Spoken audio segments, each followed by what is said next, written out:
Chapter 2. The 9 Readers. The shelf at the back of my desk has 9 notebooks on it. Each is labeled with a single handle, written in pencil on the spine. M3 CaseSmith, IFM Oracle, Kate Chiron, Lee Reed, Chiron Intuition, Mag. 3 more handles are written lighter and have a question mark next to them, which is how my permissions folder marks the readers whose use I'm still negotiating. The notebooks are the working surface of this book. Each one holds a transcribed reading taken from a publicly available video or live session, with the timestamp at the top and the cards in the margin. 3 of Swords, Page of Cups, third card, the Star. That is 1 entry. Page after page of those entries built the archive this book draws from. What the archive is? The archive is 2 years of transcribed tarot sessions from 9 working readers. Roughly 200 sessions in total. Every session was recorded for an audience that paid for it in attention, which is the relevant test for what working tarot actually sounds like. The readers were chosen by a single rule. Each of them reads in public, in front of viewers, on cards the viewers know. Each of them takes the same kinds of questions, the same kinds of clients bring to private readings: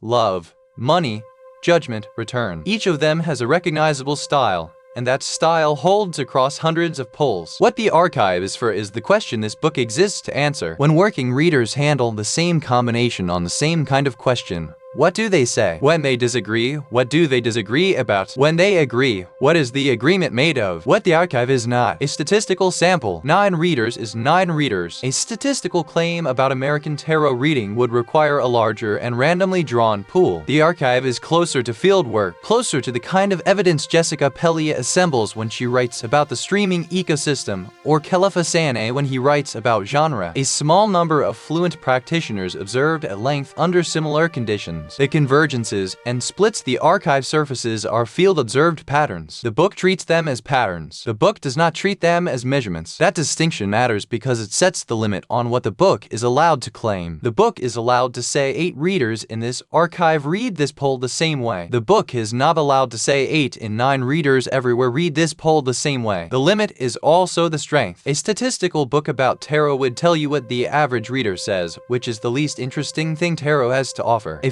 field book about tarot tells you what fluent practice sounds like at its sharpest, where its disagreements live, and what the third card does to the answer. That is the book worth writing. Who the readers are. Each of the 6 named readers carries a distinct interpretive habit. The habits show up in the chapters as quoted moves, and they recur often enough that I started naming them. M3 CaseSmith reads bluntly. The verdict arrives first, the exclamation second. The client is not warmed up before the bad news. Kate Chiron softens. The verdict still arrives, but cushioned. The cushion is built from acknowledgement of the client's hope before the card's answer is delivered. B reads reframes. The pull is read at a slant. The combo that looks like a yes turns out to be a question. The combo that looks like a no turns out to be a redirection. IFM Oracle pushes harder than the others. Where the rest of the archive holds the third card open, IFM closes it. The verdict is sharper. The client is invited to feel the weight of the sharpness. Chiron Intuition reads slowly, in layers. The first pass names the obvious. The second pass names the underneath. The third pass names what the client refuses to see. Meg reads short and waits. Where the rest of the archive fills the silence, Meg lets the silence sit. The client is allowed to land in the reading before the next card is turned. 3 additional readers in the archive are not yet named in print. 2 of them have agreed in principle to participation. 1 is being analyzed under fair use without formal collaboration. The published manuscript will say which is which. What attribution looks like. When a chapter quotes a reader,